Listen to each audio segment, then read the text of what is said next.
Americans use these phrasal verbs every single day. Do you? Part 4. Deal with. Deal with means to handle a problem, to manage a situation, to take care of something difficult or annoying. The important thing here is that whatever the situation is, it's usually not easy, and it often involves stress, responsibility, or effort. If you deal with something, you don't ignore it, you handle it. Now, if you deal with something, you might face it, manage it, take action. It can be a problem, a person, an emotion, a situation, and it's very common in work, family, and daily life. Let's look at some common examples in everyday life. Imagine you're driving to work and your car is making a funny noise. You could say, I'll deal with it later. You're just getting to work. You don't have time to see what the issue is now. You'll deal with it later. Let's imagine now that you work in a store and you have a customer that comes in, doesn't say hello, doesn't say excuse me, starts demanding help, starts complaining. You could go to your boss later or your manager later and say, I don't like dealing with rude people.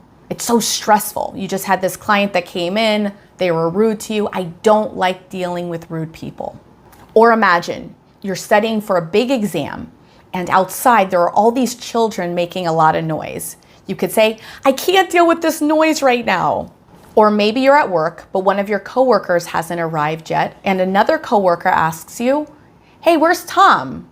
You could say, he had to deal with a flat tire. So he was driving to work and he realized he had a flat tire that he had to take care of before arriving at the office. Or maybe you're at work and you just left to take your lunch break. You sit down to eat and you realize that you just received an email from your manager asking you for some information. You could say, I'll deal with that email after lunch. I'm going to eat lunch first and then after that, I will figure out the information that my manager needs. Or maybe you have a friend that works in customer service. You could say, she deals with customer complaints. That's part of her job. Maybe you work in a call center and your colleague next to you has been on the phone with one customer over an hour listening to all of their complaints. Your manager walks over and says, how come he's still on the phone with the same client? You could say, he's dealing with a difficult client. Or maybe you're working on a marketing campaign and you just realize that there's a major issue.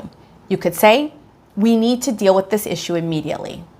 Maybe a friend asks you how you're doing, but you've had a lot of stress lately.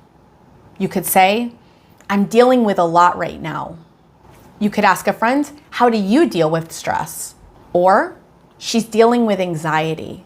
He's learning how to deal with pressure. It's important to note that Americans use deal with a lot for emotions. Let's look at a few common mistakes. You wouldn't want to say, I deal my problems. You would say, I deal with my problems. Also, we wouldn't say, I'm dealing this situation. We would say, I'm dealing with this situation. Again, you wouldn't want to say, how do you deal the stress? We would say, how do you deal with the stress? Hopefully you got what I was trying to show you here. You always have to say deal with, not just deal by itself. Here are some very common expressions that Americans often say. I'll deal with it. Let me deal with this. We'll deal with it later. These mean I will handle it. Don't worry. I'll take responsibility.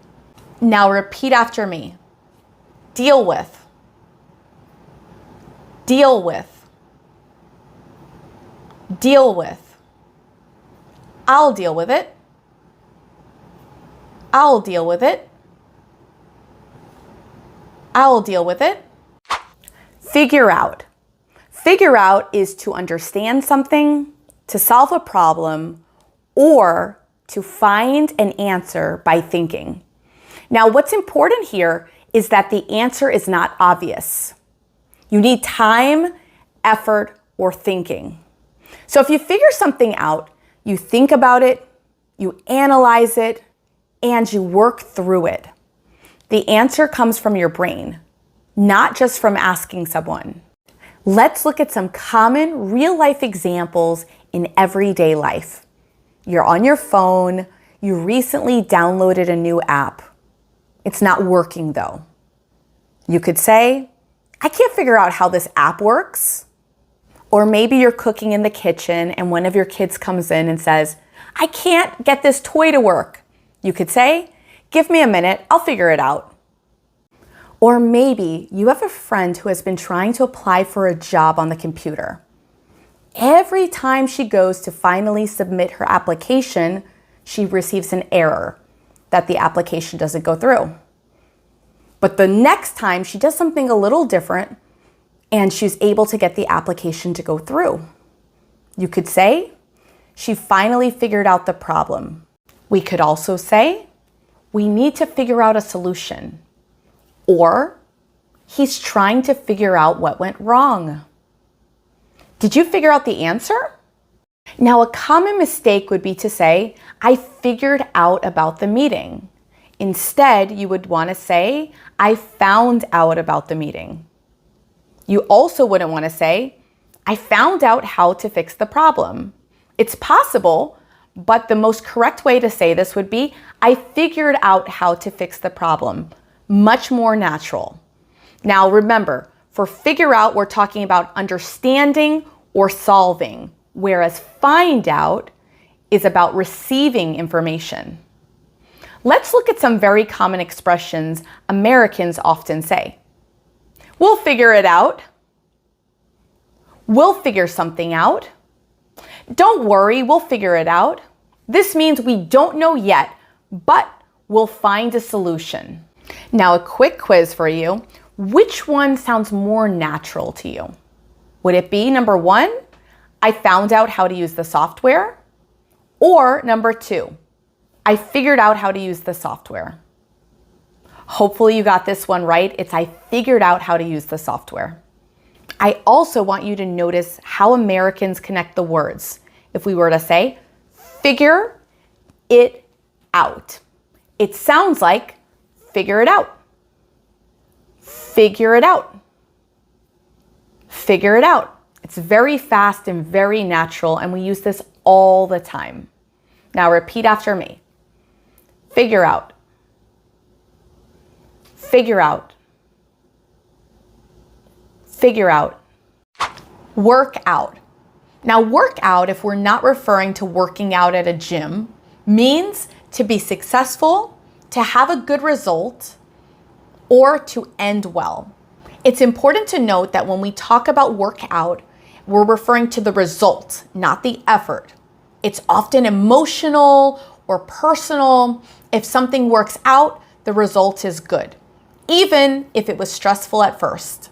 Think of workout like this. You have a plan, you're not sure what will happen. In the end, things are okay. Workout means everything ends well. And Americans use this phrase constantly to comfort someone, stay positive, or talk about results. Let's look at some common real-life examples in everyday life. We could say, everything worked out in the end. Or, I hope it works out for you. Maybe you have a friend that's starting a new project and you say, I hope it works out for you. Or, things didn't work out between them. Or, it all worked out fine. Now in work and school settings, you could say, the meeting worked out well. Or, the new schedule didn't work out. We tried a new plan and it worked out. The project worked out better than expected. It's also very American to use work out when we talk about relationships in life. For example, it didn't work out with my last job. Or, I hope things work out for you. Sometimes things just don't work out, and that's okay. Some very common expressions that Americans often say are, it worked out. I hope it works out. It'll all work out. The meaning again is that the result is or will be okay. Don't worry, stay positive. Now repeat after me. Work out. Work out. Work out. In the past, we would say, worked out. Worked out. worked out. End up. End up is the final result, what happens in the end, and is often different from the original plan. What's important to note here is that the result is often unexpected, and it focuses on the outcome, not the plan. Think of end up like this. You have a plan, something changes, and the final result is different. End up is what actually happens. And Americans use this all the time when telling stories, explanations, excuses, and daily experiences. Let's look at some common real-life examples in everyday life. We could say, we ended up staying home. Maybe you had plans to go out in the evening, but at the end of the day, you said, we're gonna just stay in, let's take it easy. We ended up staying home. Maybe you have a friend that went to the store because she was really excited to make a special recipe. She bought all the ingredients, she came home, spent a few hours cooking, and the food didn't turn out the way she wanted it to. You call your friend the next day to ask her how her recipe turned out. And she says, oh, I ended up ordering pizza. The food didn't work out, so I had to order food. I had to order a pizza. We could also say, he ended up missing the meeting. He never showed up to the meeting. Or we ended up changing the plan. She studied law, but ended up working in marketing. I like this example a lot because this is something that frequently happens in the United States, where we study something in college, but then when we go to work, we work in a different field. So if I wanted to tell somebody about myself, I could say, in college, I studied international relations, but I ended up working for a marketing company. We could also say, the project ended up taking longer than expected. So we were working on a project, we had an end date in sight. However, it wasn't finished in time. So the project ended up taking longer than expected. It's also very natural to use end up for life situations. We could say, how did this end up happening? Or, it all ended up fine. Or, things didn't end up the way we planned. So some very common expressions that Americans often say are, I ended up, we ended up, it ended up, or how did this end up? These phrases are storytelling gold in English. Now repeat after me. End up. End up. End up. In the past, we would say, ended up. Ended up. Ended up. Show up. Show up means to arrive somewhere, especially when people are expecting you. It often implies showing up for an event, a meeting, an appointment, or you can show up for a promise that you made. If you show up, you arrive. If you don't show up, people notice. Show up is very common in everyday American English. It can sound positive, negative, or neutral. Now we use show up at work, at school, during family events, social plans, sports, classes, and meetings. It's not just about arriving, it's about being present when it matters. Some common examples of show up are, he showed up late to the meeting. He arrived late to the meeting. Did she show up for the interview? Did she ever come for her interview? We could also say, only 5 people showed up to the class. We only had 5 people in the class today. Or, I showed up early to make a good impression. I arrived early to make a good impression. Or, he said he would help, but he never showed up. Somebody said they were going to help us, but they never came. One of the most common uses of this phrasal verb is to use it in the negative. He didn't show up. She never showed up. Why didn't you show up? Show up is also used very frequently in casual speech. You'll hear, just show up. Or, I don't know if he'll show up. She finally showed up. Short, simple, very natural. Now keep in mind, Show up does not mean to visit casually, hang out, stay for a long time.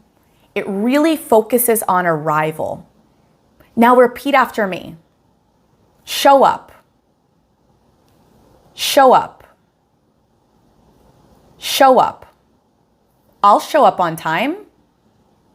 He didn't show up. She showed up early. Did you show up to the meeting? If you haven't already seen parts 1 through 3 of phrasal verbs that Americans use every day, make sure to take a look in the description below.